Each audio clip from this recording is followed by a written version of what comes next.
Dernière session de cette journée de Futurapolis Planète, particulièrement riche. Je vous rappelle que vous pouvez envoyer vos questions. Je sais que ça ressemble à chaque fois à une promesse de Gascon, mais on prendra le temps d'y répondre. Vous pouvez envoyer vos questions par SMS au 07 69 69 38 33.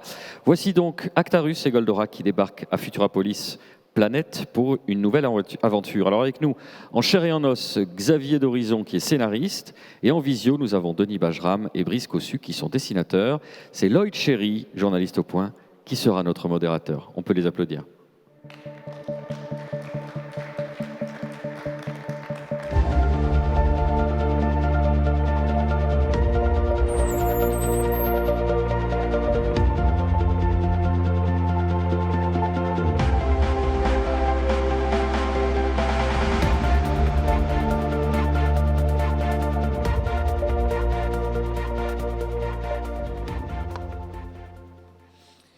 Alors, bonsoir à toutes et à tous. Merci d'être présents ce soir et bonjour à nos amis qui sont en visio. On va parler de Goldorak. Voici l'album dont tout le monde parle, dont tout le monde s'arrache. Presque plus de 100 000 exemplaires vendus en plus d'un mois. Il est épuisé, mais il va revenir bientôt. Pour se mettre dans l'ambiance, Xavier et Denis et Brice, on va regarder un teaser. C'est le teaser de cette nouvelle adaptation de Goldorak.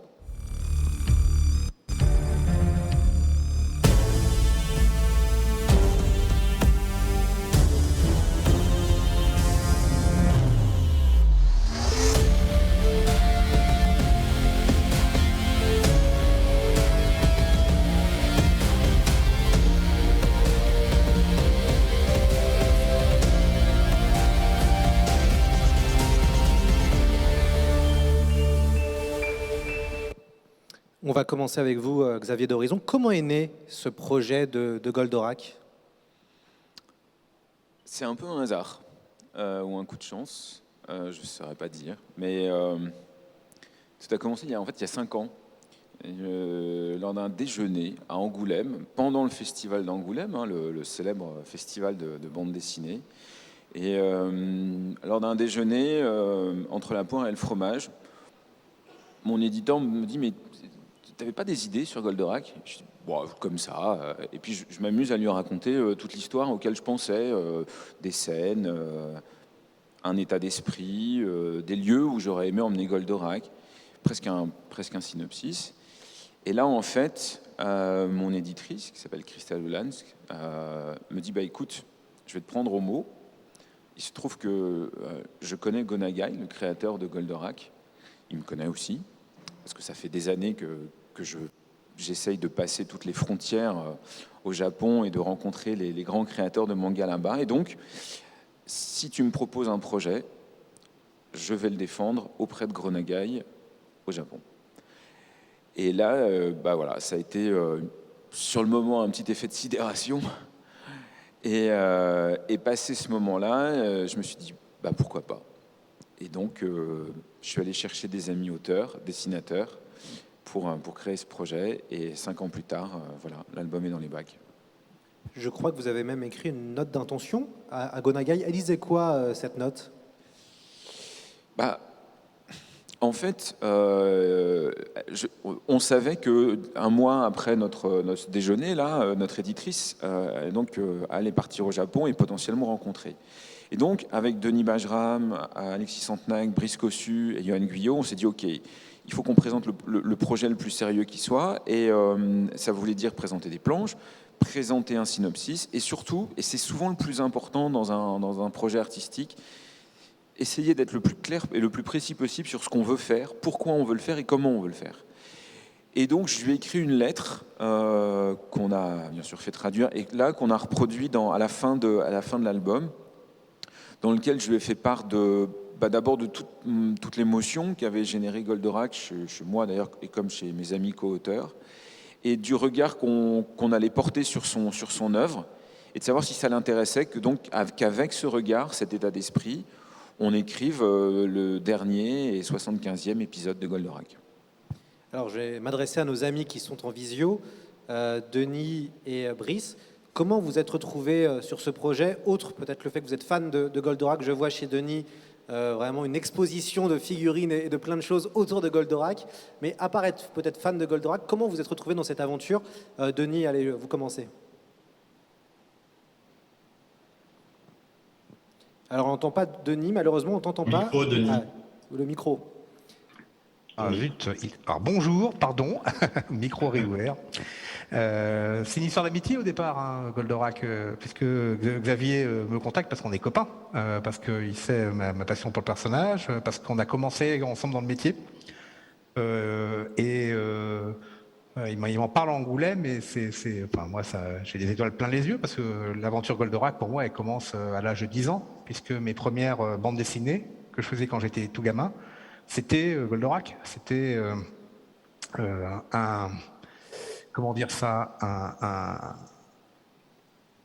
une impulsion initiale. Je crois même que j'ai commencé la bande dessinée parce que je voulais raconter l'histoire de Goldorak. Donc voilà, je me suis retrouvé à faire un oui immédiat à Xavier et à me dire immédiatement aussi que ça n'allait pas être simple de faire ça tout seul en tant que dessinateur, parce que c'est pas rien, Goldorak. Brice? Oui. Donc, du coup, suite à ça, en fait, Denis est allé retrouver Alexis. C'était à Angoulême, donc toujours le même Angoulême. Et donc forcément, il lui pose la question. En fait, Denis se disait, lui, il est capable d'amener cette art d'SF, mais le côté SF pop, il s'en sentait pas capable. Et c'est là qu'il a immédiatement pensé à Alexis Santenac, du coup, qui est vraiment dans cette veine-là. Il peut amener tout le côté alien, dessiner des extraterrestres avec des grandes oreilles, ce genre de choses. Voilà. Et pour le côté personnage, vraiment issu de la japanime, du manga en général, c'est du coup à moi qu'il avait pensé. Donc il a contacté Alexis sur place, parce qu'Alexis était sur place à Angoulême à ce moment-là. Et dans la foulée, donc moi j'ai eu mon petit message à 2h du matin pour dire « Il va faire Goldorak !» Mais parce que j'étais... Et encore non, je dis des bêtises, je ne l'ai appris que lundi. Et tout s'est enchaîné très vite en fait, parce que là, tout ça devait être le samedi soir, je pense. L'équipe était quasi constituée du coup déjà le lundi. Et je pense que dans mon souvenir, pour l'élaboration du projet, ça a dû se faire dans je ne veux même pas dire les semaines qui viennent, c'est même les jours qui viennent. Je pense Je crois qu'on a commencé même à faire des petits dessins le mardi, en fait. Oui, crevé de retour d'Angoulême, il y avait déjà envie de faire du Goldorak. C'est pour notre génération, dans les dessinateurs, quand on pose la question, il y en a beaucoup qui ont fait des Goldorak quand ils étaient petits. Hein. C'est un peu une évidence, Goldorak. Ça a vraiment été. Peut-être que c'est un truc très sympa à dessiner, même tout bêtement, Goldorak et Actarus. C'est peut-être des designs idéaux pour des jeunes garçons qui apprennent à dessiner. Mais en tout cas, on a tous fait des Goldorak. Je sais qu'à chaque fois qu'on a dit qu'on faisait Goldorak, les gens disaient ah ben moi j'aurais bien fait Goldorak. C'est clair. Xavier, est-ce qu'il y avait un cahier des charges à respecter? Parce que quand même Goldorak, ça répond à un code, ça répond à un genre. C'est une adaptation aussi. Est-ce qu'il y avait un cahier des charges que vous êtes fixé ou pas? En tout cas, non. Personne est venu nous dire faut faire comme ci, il faut faire comme ça. Le cahier des charges, en fait, on se l'est fixé nous-mêmes. C'est-à-dire qu'il s'agissait de faire une collaboration à 4 auteurs plus un coloriste, donc 5 au total.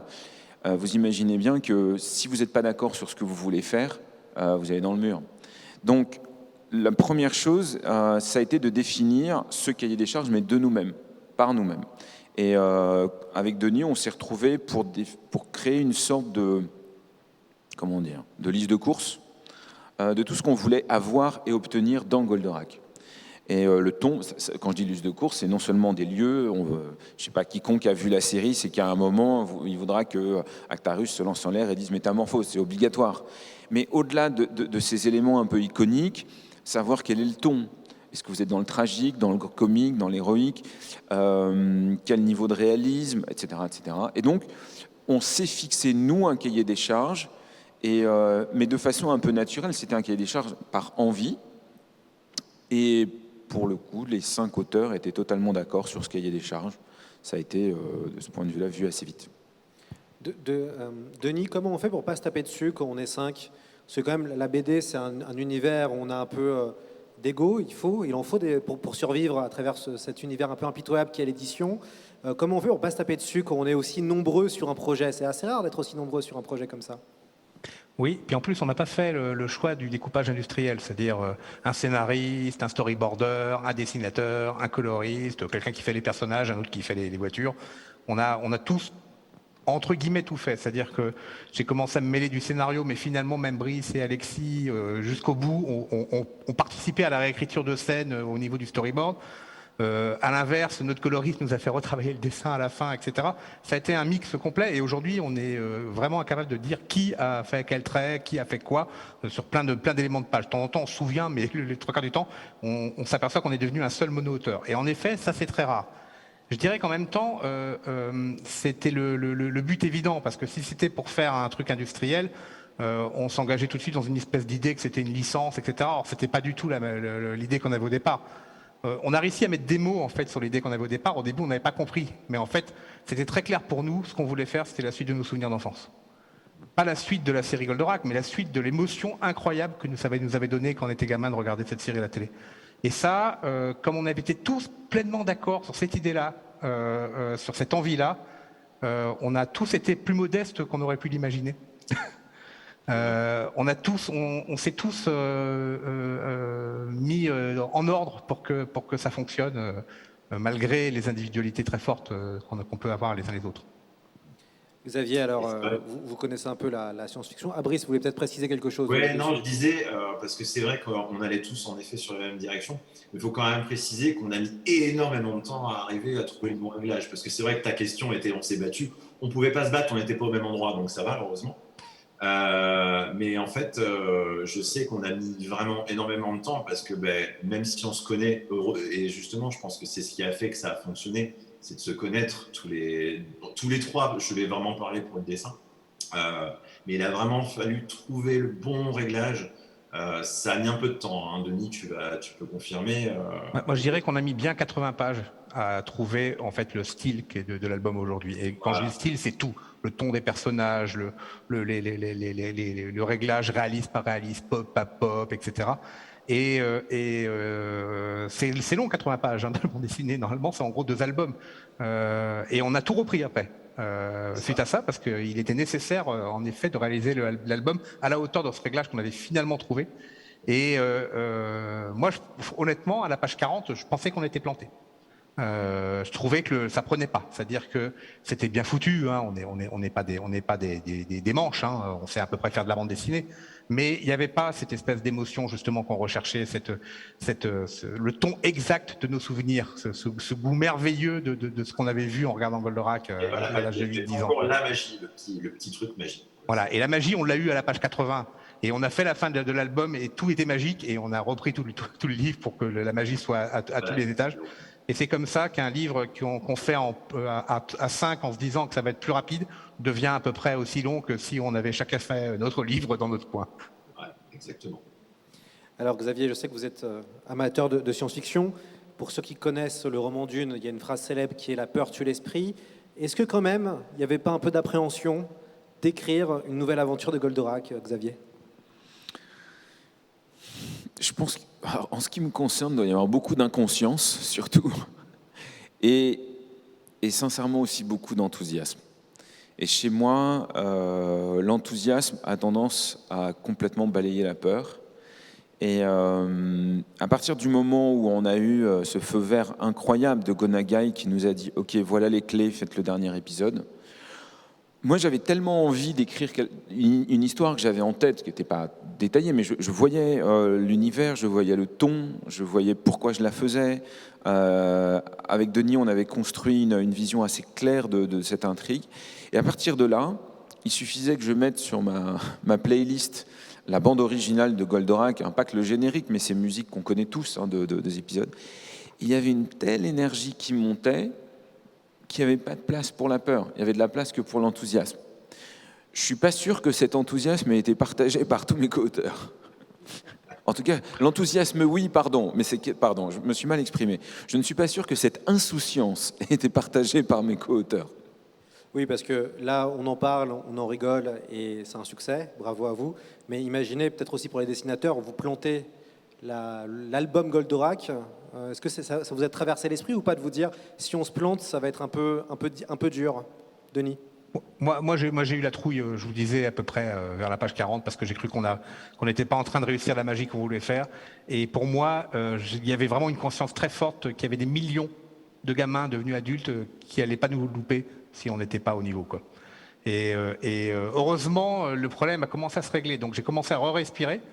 Et puis on était en train de travailler sur la couleur avec Johan au moment où on a eu les premiers retours de presse, etc. Et on a réalisé là l'ampleur des réactions des gens. Et la trouille a commencé à revenir. Puis on a bouclé complètement le bouquin le 2 août précisément. Et le 2 août au soir jusqu'à, je pense, début septembre, j'ai pas dormi. J'ai pas dormi parce que je me suis demandé si on n'avait pas fait un hors-sujet. Je me suis demandé si on n'avait pas... Parce qu'en fait, l'attente était inévitablement colossale. Il y a 4 millions de gamins qui ont acheté le disque de Noam. Il y en avait bien 10% qui n'allaient pas nous pardonner d'avoir fait une erreur et en parler partout. Et alors on est 5, hein, on s'est trouvé une raison commune de le faire, une vision assez commune en fait, et assez unie de ce qu'était Goldorak, mais on aurait pu être 5 parmi 1 million qui pensaient complètement différemment, quoi.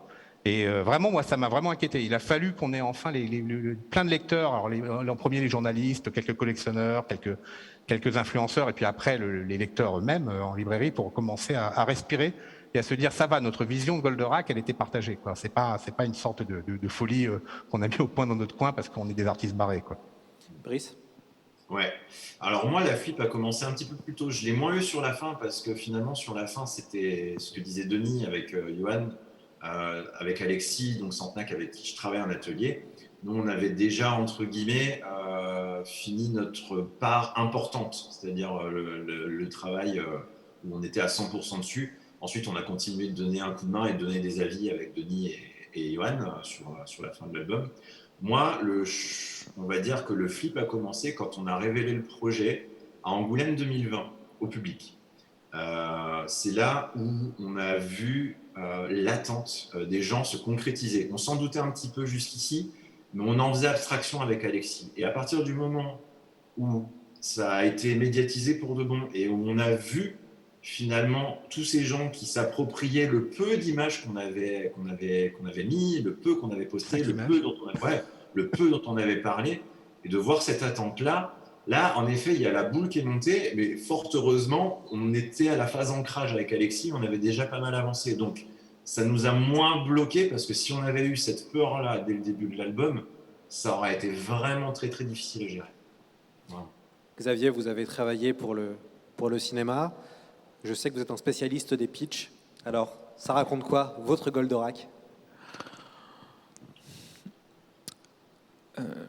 On est juste après la série animée Goldorak, qui se termine d'ailleurs avec le départ de Goldorak vers Euphor, qui laisse ses amis sur la planète Terre. Vega est mort, la base de la Lune Noire est détruite. Bon, ça, faut quand même le préciser. Précision de contexte. Et le pitch de l'album, c'est, alors que tout semblait être en paix, un nouveau Golgoth, issu de la terrible division Ruine, revient sur Terre et pose une exigence atroce qui est que soit l'ensemble des Japonais quittent leur pays, laissent leur pays aux derniers colons de Vega et tout se passera bien, soit ce Golgoth détruit le Japon. Qui peut l'en empêcher? Évidemment Goldorak et Actarus, sauf qu'ils ne sont plus là.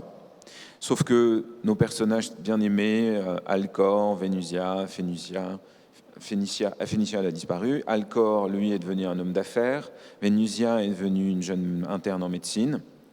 Et le professeur Procyon a disparu. Qui donc et comment va-t-on pouvoir empêcher ce Golgoth de détruire le Japon? Eh bien, vous le saurez en lisant le nouvel épisode et dernier épisode de la série Goldorak. Est-ce que vous avez dû tout revoir avant d'écrire un scénario de Goldorak? Est-ce que vous vous êtes dit, allez, je me refais tous les épisodes pour être dans l'ambiance, ou vous étiez tellement fan que vous avez quand même en tête ce que vous avez vu enfant? Non, moi j'avais revu beaucoup d'épisodes avec mes enfants, j'en avais un souvenir très clair. Alors, et puis dans l'équipe, je savais qu'il y avait les gardiens du temple, hein, Denis, qui est donc ceinture noire, 3e dan de Goldorak, Johan, qui ensuite allait revoir tous les épisodes un par un pour validation. Moi, en fait, j'ai fait un choix qui était celui de dire que, comme l'a expliqué tout à l'heure Denis, on avait comme objectif de créer la suite de nos souvenirs d'enfance. Mes souvenirs étaient relativement clairs et ces souvenirs avaient créé une sorte de tamis des moments, des émotions et des types de scènes que je voulais garder. Et je voulais m'en tenir à ça, en fait, avant de travailler et de créer. Donc, j'ai revu quelques épisodes, mais pas tous à ce moment-là, en m'appuyant sur ce que ma mémoire avait jugé comme important de garder. Et ce qui ne m'empêchait pas de beaucoup travailler par ailleurs. Mais voilà, j'ai pas forcément fait cette démarche-là. Non. Vous n'êtes pas dit, il n'y a pas eu une envie de tout casser, entre guillemets, de se dire, allez, on va faire totalement autre chose. C'est souvent ce qu'on voit dans des adaptations, quand il y a des reprises de personnages mythiques, il y a deux solutions. Soit on casse tout pour reconstruire quelque chose, soit le personnage n'évolue pas, il est statique parce qu'on a trop peur de faire quelque chose. Il y a Denis derrière qui veut aussi répondre. Je laisse Xavier après Denis. En tout cas, pour ce qui est de la réponse sur le choix, en fait, je dirais même qu'il y a 3 options. Soit vous faites exactement la même chose, ce que les gens cherchent parfois, c'est Black et Mortimer. Soit vous détruisez tout pour refaire autre chose. On appelle ça des reboots aujourd'hui. Bon, très bien. Mais moi, je suis toujours surpris par cette idée-là, parce que pourquoi refaire quelque chose si c'était bien, si ça vous avait plu? Et je crois que toute l'équipe, nous, quand on regarde Goldorak, on voit une sorte de temple intouchable.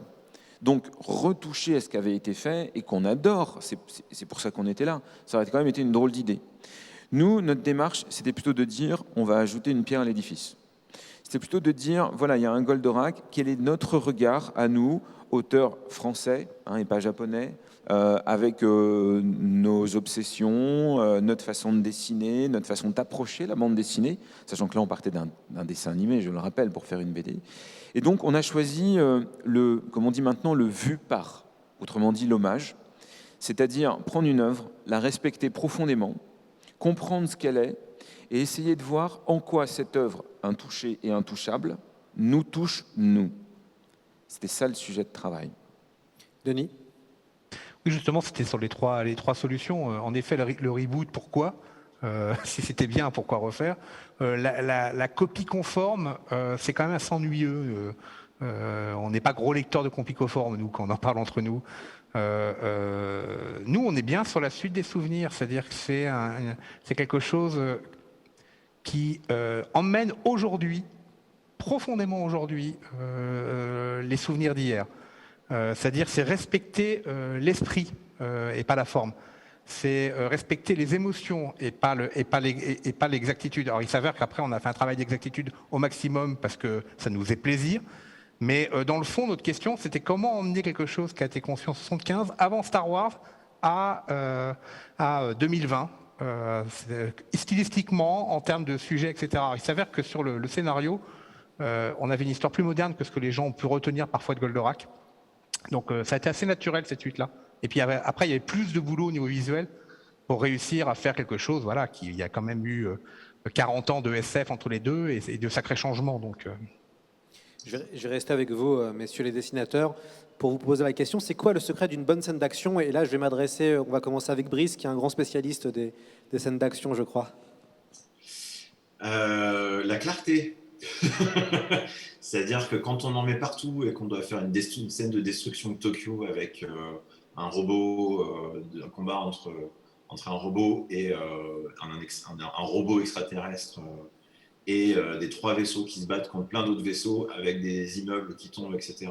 Ce qui importe, c'est qu'on comprenne tout ce qui se passe. Et ça, c'est pas facile. Donc ça passe par le travail d'une manière générale de narration et aussi de savoir trouver les bons éléments. Et là, en plus, je ne parle pas vraiment uniquement de la question graphique de dessin, ça passe aussi par la couleur, donc savoir comment on différencie les plans, etc.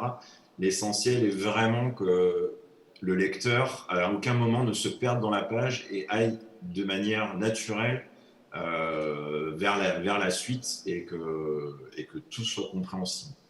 Ce qui est un sacré défi quand il y a autant d'éléments à faire que dans certaines scènes d'action qu'on a fait dans l'album, ça c'est vrai. Denis? Oui, et l'action, mais je dirais que c'est valable pour tout, en fait, la clarté. Déjà, la clarté dans la tête des créateurs, savoir exactement pourquoi et ce qu'on raconte. Et à 5, là, ça nous a beaucoup aidé parce qu'on a énormément discuté, énormément repris le travail des autres pour dire mais pourquoi tu fais ça, faut pousser ça à fond, etc. C'est vrai sur la vie des personnages, hein, sur les émotions, il faut que l'émotion elle passe en un regard. Il faut réaliser que quand les gens lisent de la bande dessinée, la plupart du temps, ils lisent les bulles. Ils ont l'œil qui va très vite à la bulle d'après, puis très vite à la bulle d'après. En fait, nos images, elles sont vues parfois en 1/1000 de seconde entre deux bulles. Alors c'est assez vexant quand on a passé 8 heures à dessiner une scène de bataille dans Tokyo de penser que les gens, la plupart du temps, vont la regarder une demi-seconde, mais c'est comme ça. Il faut que dans cette demi-seconde, elle soit parfaitement compréhensible.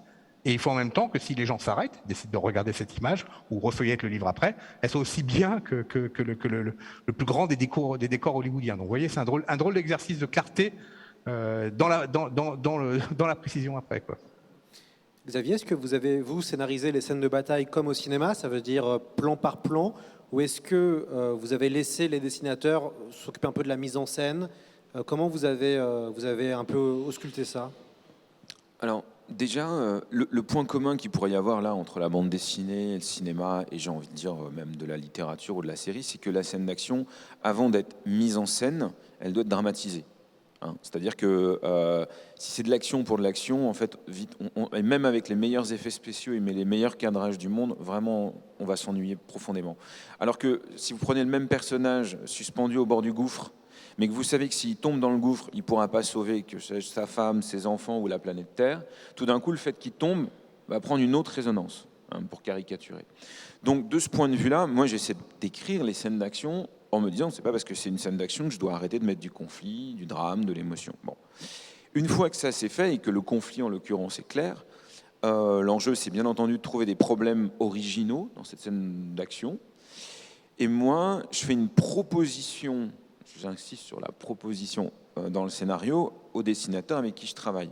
Moyennant quoi, eux, ils prennent cette proposition, mais ils ont énormément d'éléments à y créer, c'est-à-dire trouver les axes, trouver les enchaînements. Et puis, ils peuvent voir si entre ce que j'ai en tête, que j'ai d'ailleurs parfois vaguement crobardé sur mon cahier, ça tient sur une vraie planche. Et d'ailleurs, il est arrivé que pendant l'album, ils me rappellent, ils me disent non, en fait, ça ne tient pas, mais par contre, on peut décaler à tel endroit, donc ils refont. Et là, c'est là où, là encore, comme le disait tout à l'heure Denis et Brice, il y a eu un échange permanent entre nous. En général, après, ils m'envoyaient le storyboard où je disais, tiens, c'est pas exactement comme dans le scénario, mais je comprenais pourquoi, et je voyais qu'ils avaient raison. Et moyennant quoi, soit je disais, bah, c'est super comme ça, ou alors, à nouveau, c'est moi qui commençais à faire un petit truc. Je dis, bah, tiens, si tu mettais telle case à tel endroit, tu la réduisais, tu l'agrandissais. Il faut voir que la vraie écriture de la bande dessinée, c'est pas le scénario comme on pourrait l'imaginer. La vraie écriture, c'est le storyboard. C'est là où tout se passe. Je dirais que c'est la naissance. Avant, c'est la gestation, après, c'est l'éducation, mais la naissance, elle est là. Et donc, la scène d'action, on sait si elle marche ou pas à ce moment-là. Denis, est-ce qu'il y a une dimension politique dans Goldorak? Vous qui êtes fan de la série, qui connaissez très très bien l'univers, est-ce que Goldorak et la politique, ça vous parle? Politique, je ne sais pas. Il y a deux choses là-dessus. Il y a clairement, dans la série originale, une remontée des événements récents au Japon à cette époque-là. On n'est quand même pas si loin après la fin de la Seconde Guerre mondiale, après ce qu'a subi le peuple japonais. Il a aussi été victime, même s'il a fait la guerre, et on sent ça dans Goldorak, hein, c'est assez fort. Et donc il y a inévitablement, même si c'est pas volontaire, je pense, une sorte de commentaire sur la violence, sur la dureté de la guerre, sur toutes ces choses-là. Et puis il y a une dimension écologique qui était assez forte dans les années 70 et qui ressort à pas mal de moments. Le fameux amour des fleurs caricatural du générique, mais il y a ces choses-là. Donc on est alors. C'est bizarre parce qu'en même temps, pour eux, c'est clairement un programme pour enfants. Ils n'y mettent pas ça. On a dîné avec notre traductrice qui nous disait bien que ça les étonnait, eux, de nous voir sortir autant de sujets politiques, justement, autant de sujets sérieux de la matière de Goldorak, alors que nous, franchement, Xavier, Brice, Alexis, tout le monde, on a tous ressenti que quand on regardait les épisodes de Goldorak, on nous parlait un peu comme à des adultes quand on était petits. C'était très différent des productions qu'on nous proposait à la télé à l'époque, qu'il y avait justement une dimension, bah oui, sérieuse. Alors peut-être pas politique, mais dramatique. avec des vrais enjeux de la vie, la mort, l'amitié, des côtés chevaleresques, disait Xavier il n'y a pas longtemps. Et puis une question qui est celle de la survie même du groupe, de la Terre, de tout ça. Enfin, des choses qui aujourd'hui résonnent à nouveau très fort vu les débats sur le changement climatique. Xavier. En fait, si la politique relève des choix à faire pour une société, Goldorak n'en parle pas de façon fondamentale. Inversement, Goldorak parle des choix de l'individu. Et justement, des choix qu'on appellerait aujourd'hui moraux ou éthiques. Et comme on le sait, au bout d'un moment, les choix individuels vont avoir une influence sur la société. Donc, de ce point de vue-là, Goldorak n'est pas politique, puisqu'il ne parle pas des grands ensembles. Mais par contre, c'était évidemment une histoire qui avait on va dire, une vraie volonté moralisatrice, mais dans le bon sens du terme. Et c'est ce qu'on a essayé de conserver en poussant peut-être les curseurs un tout petit peu plus loin. Mais c'est marrant parce qu'il n'y a pas très longtemps, des gens d'ICAS nous disent « Ah, mais vous parlez de questions d'actualité ?» Alors évidemment, parce il y a des migrants, on parle de rapport à la force, etc. Et je leur disais, enfin, nous, on n'essayait pas de parler d'actualité, mais alors pas du tout. On essayait de parler d'intemporalité. Parce qu'en fait, les valeurs de Goldorak étaient par définition intemporelles, et plus, à mon avis, individuelles que politiques. Brice, est-ce que vous avez eu des nouvelles de Gonagai? Alors, est-ce qu'il a vu l'album et qu'est-ce qu'il en a pensé ou pas encore? Alors, pas encore. On sait qu'il a entre les mains, tout du moins, une version traduite en japonais, en PDF imprimé. Mais on n'a pas encore de nouvelles. On sait qu'aux dernières nouvelles, il avait été un petit peu souffrant. Et donc, on attend. Mais on attend fébrilement parce que c'est vrai qu'on attendait fébrilement le retour des lecteurs. Aujourd'hui, on l'a. On est vraiment ravis. Mais le retour de l'un des créateurs originaux de la série, c'est quelque chose. Et on espère vraiment avoir même un « je l'ai lu, c'est cool ». Ne serait-ce que ça, ce serait magique. Mais on attend. Qui nous disent qu'on n'a pas rayé sa voiture, quoi. Voilà, c'est ça. Denis, on va revenir sur la couverture de cet album. La couverture, ça joue beaucoup, hein. En bande dessinée, des fois, très bonne couverture, ça peut faire venir de nombreux lecteurs.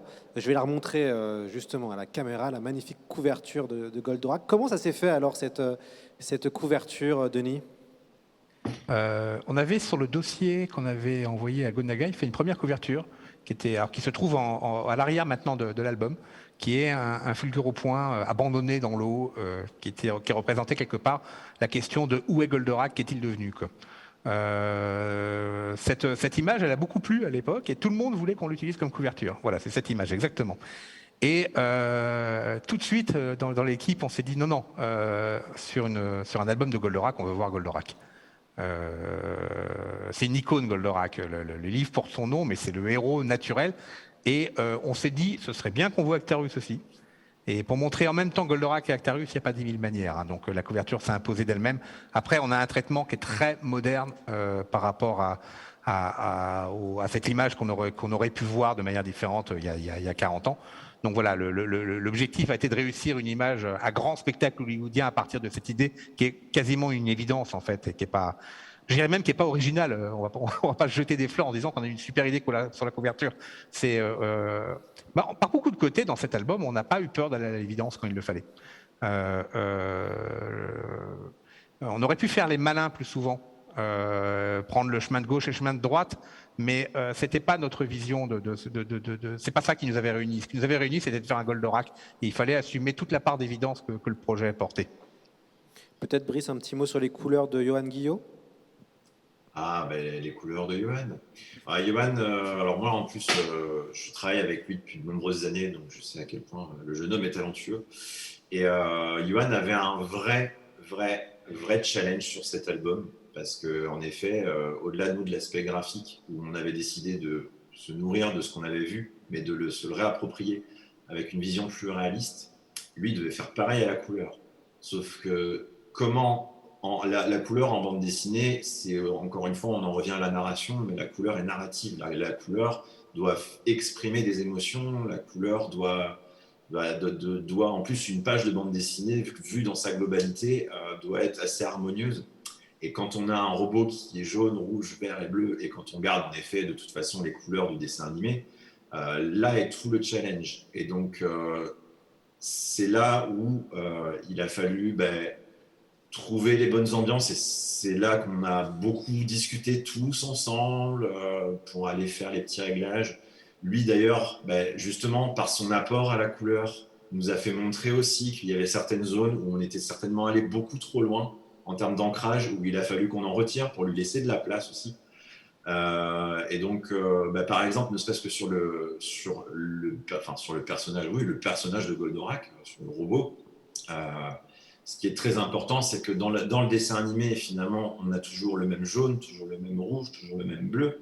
Et là, il a fallu trouver toujours les nuances pour l'adapter à des ambiances, etc. Et voilà, donc ça a été un travail de titan.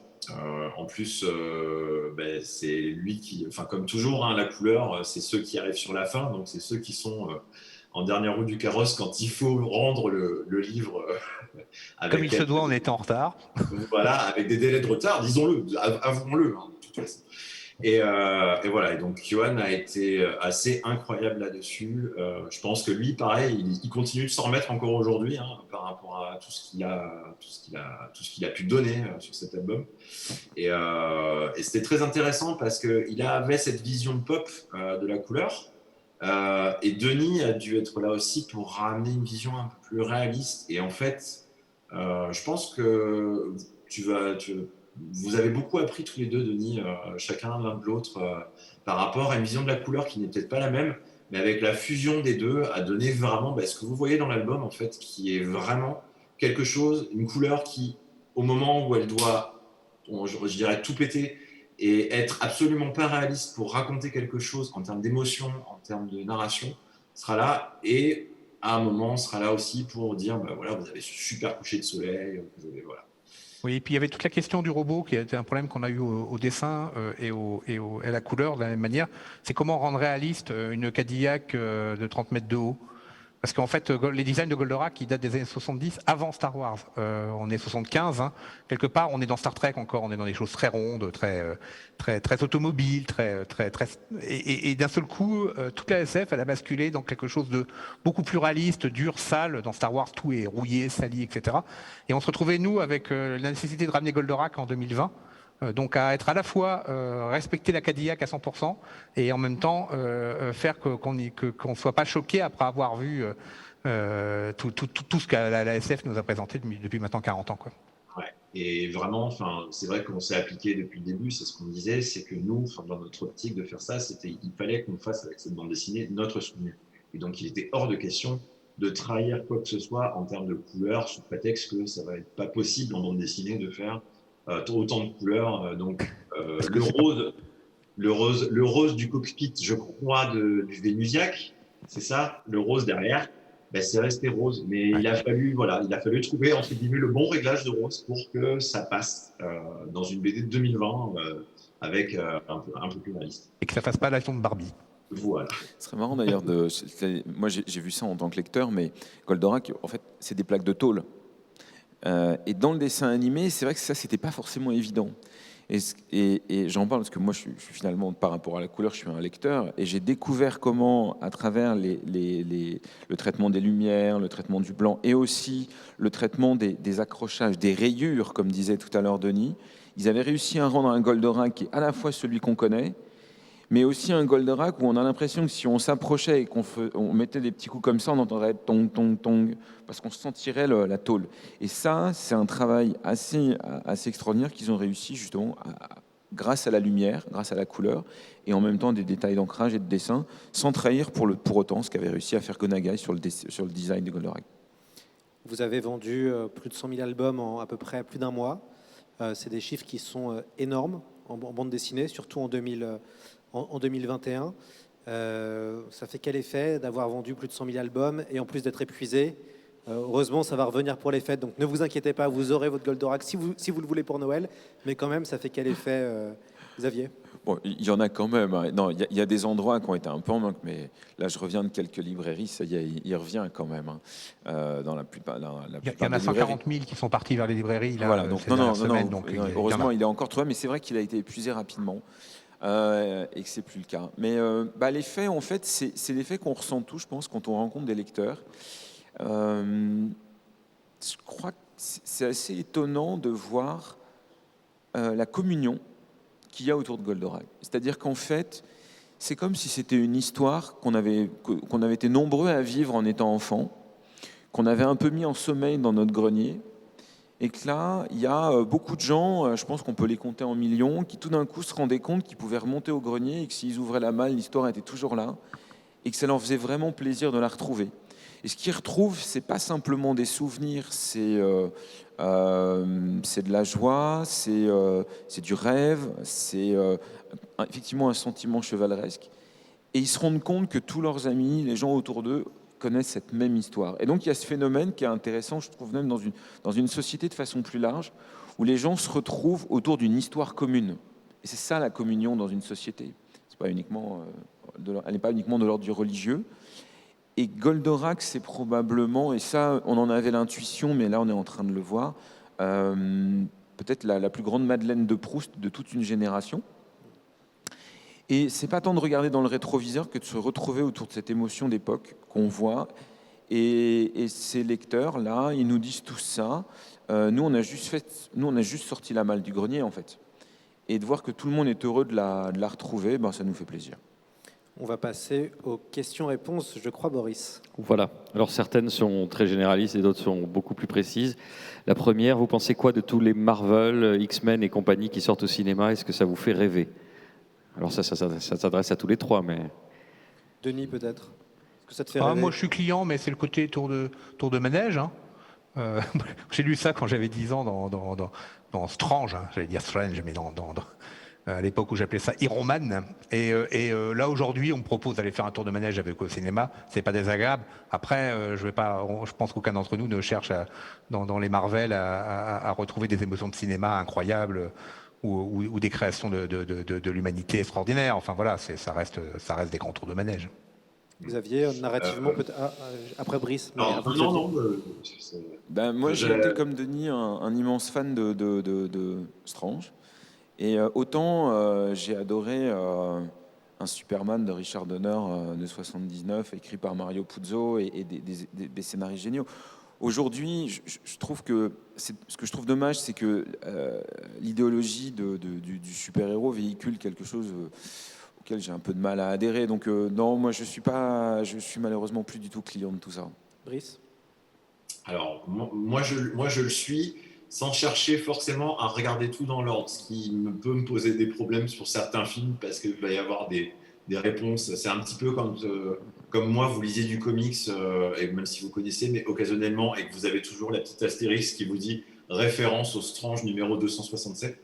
Et donc, à chaque fois que j'ai regardé un film Marvel, j'ai passé un super moment, mais il me manquait forcément toujours plein d'éléments. Et c'est vrai qu'il y a tellement de films à regarder que je suis pas forcément, je ne suis pas assidûment en tout cas, voilà. Mais j'en ai regardé avec plaisir. Tout du moins, je me rappelle avoir pris un pied total sur le premier Avengers au cinéma, où j'ai ressenti des émotions de cinéma vraiment de gosse que j'avais pas ressenti depuis très longtemps. Et ça me l'a fait avec le premier Avengers, par exemple. Mais je pourrais pas vous dire si j'ai vu tous les Iron Man, c'est sûr, mais je pourrais pas vous dire si j'ai vu tous les Thor, tous les Captain America, etc. parce que il y en a beaucoup trop. Après, moi, je rajouterais qu'il y a un regret réel, c'est de penser que ça et ce soit devenu aussi gros et important à Hollywood. C'est clair que là, la manière dont ces phénomènes geeks écrasent le reste de la production cinématographique, c'est pas génial, quoi. Enfin, on pourrait espérer qu'il y ait un peu plus d'air pour des productions plus variées. Et pas l'espèce de puissance de feu qu'incarne aujourd'hui Disney et tous ses univers, quoi. Alors vraiment, on a une question, il reste 40 secondes, que je ne comprends pas trop, mais vous allez sûrement la comprendre. Pourquoi n'avez-vous pas adapté Urotsuki Doji de Go Nagai? Alors, ce n'est pas Go Nagai qui a fait Urotsuki Doji. Et parce que Urotsuki Doji, pour ceux qui ne connaissent pas, je vais préciser ce que c'est. C'est l'un des premiers mangas hentai. Alors hentai, qu'est-ce que c'est? C'est le manga pornographique pour adultes, hein, forcément. Voilà. Mettant en scène en général des jeunes collégiennes se faisant violés par des monstres. Donc, je pense que la réponse... Vous avez dans bien ce que fait de je viens dire. rester sur Goldorak, ouais. Voilà, c'est très bien. Bon, je pense que c'était une question boutade. Merci beaucoup, on vous applaudit avec chaleur. Merci à tous les trois. Merci à vous. Merci beaucoup.